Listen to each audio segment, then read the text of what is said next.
So what's the real threat to American democracy? Who are the real fundamentalist crazies? Who are the people who actually have the power to change U.S. policy, to change our laws, to change our foreign policy, to lobby other foreign governments and get them to do things that cause their citizens, for example, their gay citizens or their AIDS-infected citizens or their maybe going to be AIDS-infected citizens, now with the probability going up dramatically, lose their rights, lose their lives? What is the real terrorist group in the let's not call them terrorists. The real radical, fundamentalist religious radicals. Is it Al-Qaeda? Don't think so. Is it the Taliban?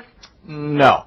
Jeff Charlotte has tracked them down. He's the assistant professor of creative nonfiction at Dartmouth College, contributing editor of Harper's Magazine and Rolling Stone, author of his previous book, The Family, and now his latest, just out. You can get it over at Amazon.com or your favorite bookseller, your local bookstore, and his website also, JeffCharlotte.com, but Amazon.com is where he would prefer people pick up the book. The title is C Street, The Fundamentalist Threat to American Democracy. Jeff, welcome back to the program. Hey, Tom. Good to talk with you.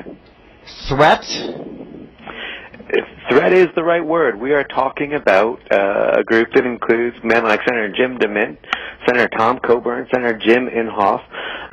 These are guys who just, you got it right in the beginning, who have the power to change laws. We're not talking about the Tea Party. We're not talking about people dressing up in funny Revolutionary War outfits.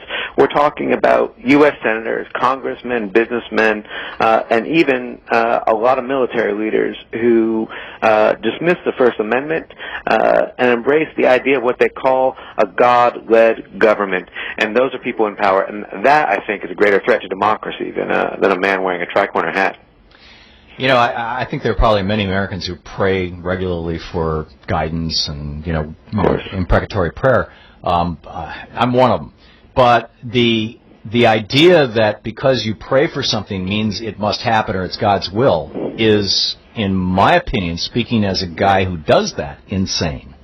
And yet these guys, I think, really take it seriously, that if they pray for something, that must be God's will and it must be done, and even if it involves lying to Americans or Ugandans or other people, it's the right thing to do.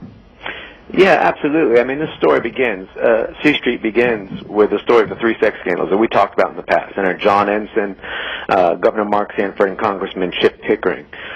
Three guys who, family values guys, decide to have affairs, and the C Street house on Capitol Hill covered it up. Let's just back up a second here. The C Street house on Capitol Hill is a building on, near Congress, where these guys live. 133 C Street Southeast. They'd love for you to visit. And the reason they'd love for you to visit, I actually don't mean that joking, is because they're getting a tax exemption as a church. Now, the IRS says if you want to be tax exempt as a church so that you can subsidize housing for congressmen, give them a gift that amounts to tens of thousands of dollars over the years, you've got to have public worship services. So next time you're in Washington, drop in on Senator DeMint and say, tell me how you pray and let's pray together. Well, I just happened to have moved here last week. Maybe I'll do that. He'd love to have you. I'm assuming you're being facetious. The C Street house, if I walk up and knock on the door and say, I'm here for the prayer services, that they're going to kick me out. They're going to kick you out, and that's actually why a terrific group out in Ohio, interdenominational group of clergy people called Clergy Voice, is pressing a case against these guys and saying, you're not acting like church. You shouldn't get a tax exemption, and you shouldn't be using it to subsidize the work that you're doing around the world. And that's really the story I'm telling in this book. I'm following the money out of C Street into the present, following Senator Coburn to Lebanon, where he is promoting what the C Streeters call Messianic Muslims, Muslims who are actually Christians but are telling the countrymen they're Muslims. It gets confusing that way.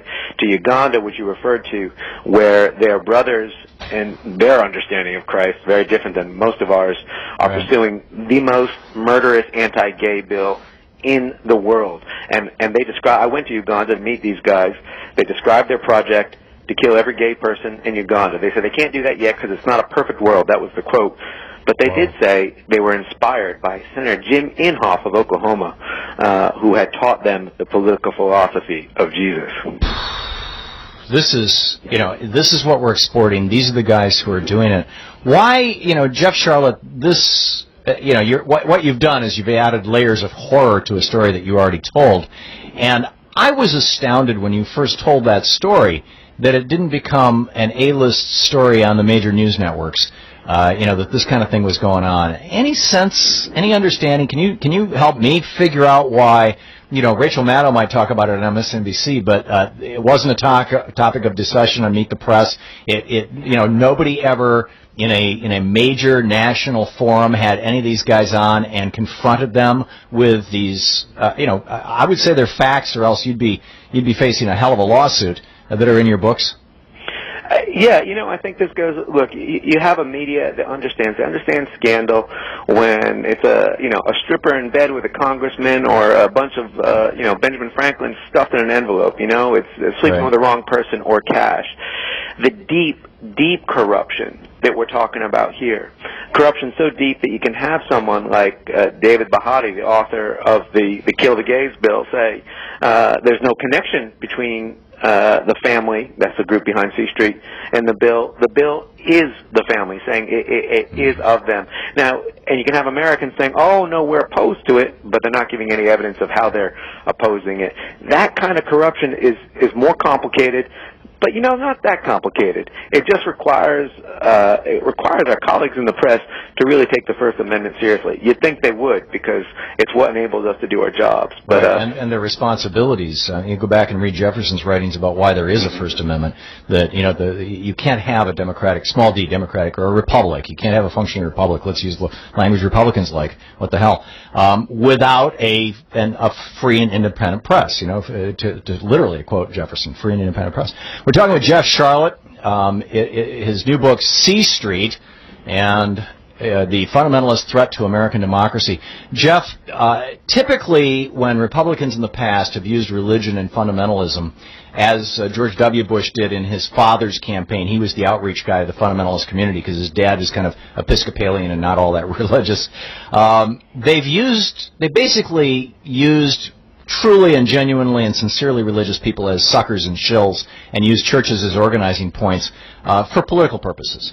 It seems to me, from looking through your book, C Street, The Fundamentalist Threat to American Democracy, that this small number of very, very powerful senators and members of the House of Representatives who live on C Street and participate with it are not doing that old Nixon trick, but rather they are, much like Al-Qaeda, much like the guys who flew the planes into the towers, they're fundamentalist true believers. They really are. I've talked to a bunch of these guys. Spent a lot of time with Senator Sam Brownback of Kansas, who's about to become a governor of Brownback of Kansas. He's going to be succeeded by another C Streeter, currently Representative Jerry Moran, who's going to be about to take his seat as Senate.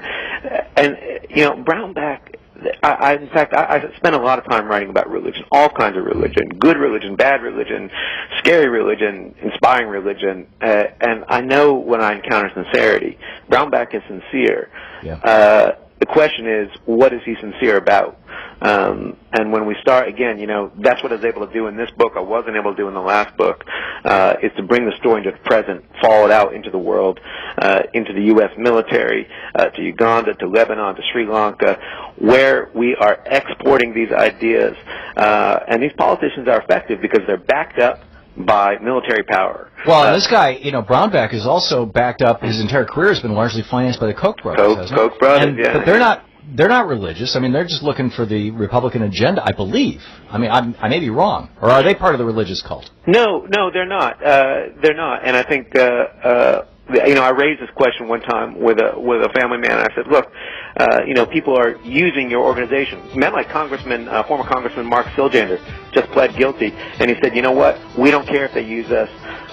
We'd rather have long as we get their wolves money than sheep. Yeah. So therefore they can. It's the old the ends justify the means. Justify the means. Yeah. Jeff Sharlet, his new book, The C Street, The Fundamentalist Threat to American Democracy. You can find it over at Amazon.com, and his website, of course, JeffSharlet.com. Thanks, Jeff. Thanks, Tom. Good talk.